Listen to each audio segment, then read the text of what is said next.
Alright, welcome back everyone. So today I'm going to be covering a UK based stock that I've recently invested in, and it's somewhat surprising given that this stock is around 10% in dividend yield. I will be going over the reasons why I've invested in this company, but before we do, let's set the random number generator. And so the number of like goals that we're aiming on this video today is set to 130 thumbs up. And so share this content with any friends if you think they may find this interesting. Definitely hit that thumbs up if you haven't done so, and let's check out which UK dividend stock I have recently purchased. And so the company goes by ticker symbol PSN. They are known as Persimmon. Currently they are around £24 to purchase a single share, but what exactly do they do? We can see that they focus on building homes. And we can see that this is achieved by trading under different brand names, which is known as Persimmon Homes, Charles Church, Westbury Partnership, Space4, Brickworks, Tileworks, and Fibre Nest. And so there's a range of different housing areas that they focus on. We have the likes of Persimmon Homes, which is geared towards traditional family housing. We have the likes of Charles Church, which builds tailored homes. And then the Westbury Partnerships focuses on affordable social housing. Space4 is slightly different in that it is a plant that produces timber frames, insulated wall panels, roof cassettes, which all inevitably helps with the construction of new homes. And so when you invest in the likes of Persimmon PLC, you are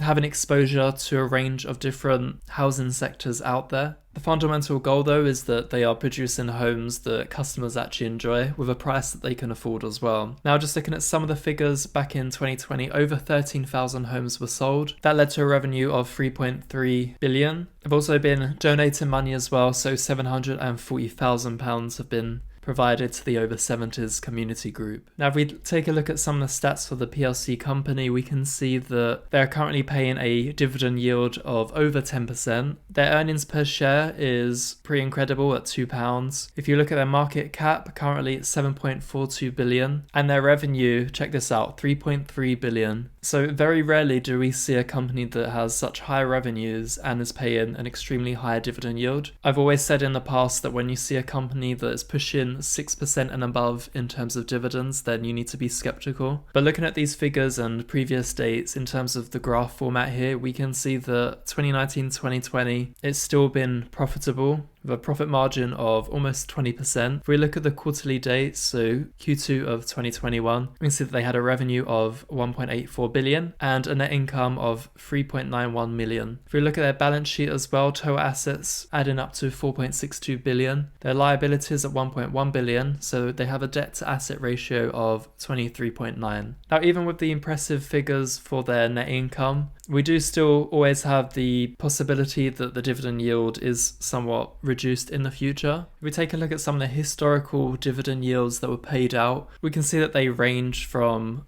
1.23% back in 2017 all the way up to a 5%. So their payout at the moment is very high compared to what we've seen in the past. So I do not recommend that you solely buy into this company thinking that there's a guarantee that we'll continue to see a 10% dividend yield in the future. That's highly unlikely given the past performance. But even so, even if they do happen to cut the dividend to say a 5%, the fundamentals of the company are strong. In terms of the stock price, as I mentioned earlier, £24 at the moment. In terms of the last week alone, we can see that there's been a sell-off and then a slight push-up as well. But overall, I think this is a great time to buy. That's why I've added a small amount, just £100 into this company, but very excited to add more into my position in the future. And while the dividends are set at over 10%, I think it's a great time to have Persimmon added to my portfolio. And so let me know in the comments below which dividend-based company you have recently purchased into. New videos are posted each week. For anyone that's new to the channel, then definitely hit that subscribe button. I focus on all things investing, so it'd be great to have you on board. Thanks also to all those new subscribers out there. It really helps provide a level of motivation for me to continue each week to create new content for you all. And so I'll catch you all the same time next week, and with that said, I'll catch you in the next one.